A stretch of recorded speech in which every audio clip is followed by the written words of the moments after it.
Oui, salut mes follow, que j'aime à la folie, oh que je suis heureux de vous retrouver, vous pouvez pas savoir. Je suis là pour la saison 2 de Gérald dans l'internet. Donc je fais une petite intro car j'ai plusieurs choses à vous dire. Tout d'abord, comme vous le voyez, il y a marqué les tutos de Gérald. Voilà, vous voyez qu'il y a des moyens pour cette saison. Mais je sais que certains puristes diront ouais Gérald, tu n'as pas mis l'accent aigu sur le E majuscule de Gérald. Alors je leur répondrai déjà que je n'ai pas que ça à faire que faire Alt 144 à chaque fois pour mettre un accent aigu sur mon E. Et puis ensuite que c'est mon prénom et que je fais ce que je veux. Donc voilà, ceci étant réglé, je passe à la deuxième chose que j'aurais envie de vous dire.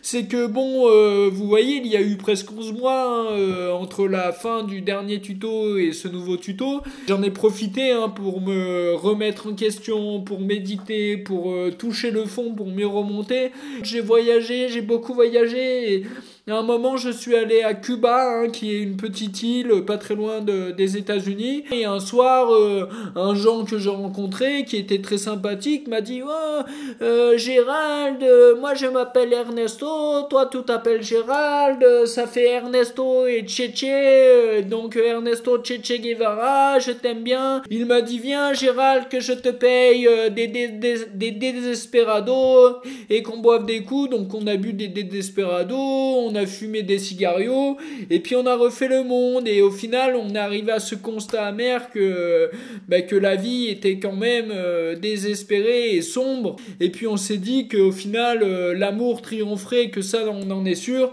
Alors c'est pour ça que je suis revenu en France et je me suis dit Gérald, fais des vidéos plein d'amour pour des follow et aide-les. Donc voilà, je vous fais ce premier tuto qui est un tuto culinaire pour mieux manger.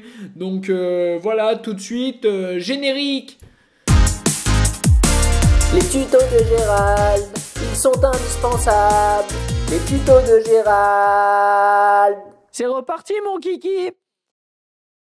Alors, chose promise, chose due, nous voici pour ce tuto number 1, pour le dire à l'anglaise. Donc voilà, je vais vous apprendre ce tuto s'adresse surtout aux gens qui ont la phobie des couteaux, qui n'ont pas du tout de couteau chez eux, j'en connais. Donc heureusement, GG est là et va vous expliquer comment faire quand on n'a pas de couteau.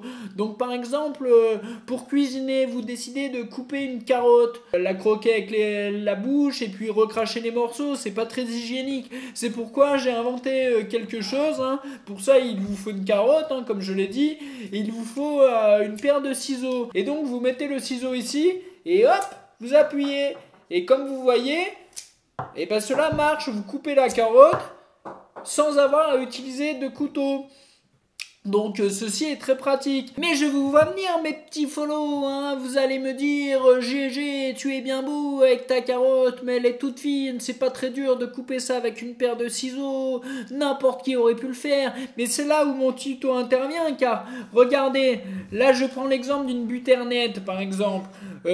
En effet, c'est plus dur de couper avec un ciseau, c'est même impossible, j'ai beau forcer, bon là je force pas, mais si je forçais ça ne marchait pas.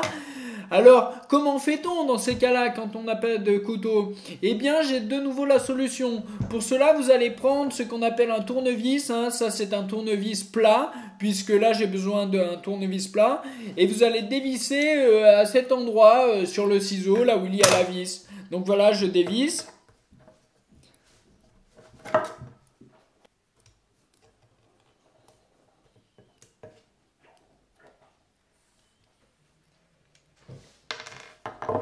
Donc comme vous voyez, j'ai dévissé le ciseau, la paire de ciseaux, donc je me retrouve avec deux parties. Là vous choisissez un peu comme bon vous semble l'une des deux parties. Moi je préfère celle-là car je la trouve plus jolie. Et une fois que vous avez coupé, que vous avez cassé en deux votre ciseau, vous avez donc une partie que vous pouvez utiliser comme ça. Donc je ne vais pas le faire car je ne compte pas manger cette butternette tout de suite. Mais vous pouvez très bien poser votre lame comme ça sur le butternette et faire des mouvements d'avant en arrière en forçant vers le bas, et cela vous verrez vous permettra de couper le légume sans souci. J'espère que cela vous rendra service et comme d'habitude ne me remerciez pas, je fais ça pour vous. À bientôt, au revoir. Abonne-toi pour ne pas en rater de miettes.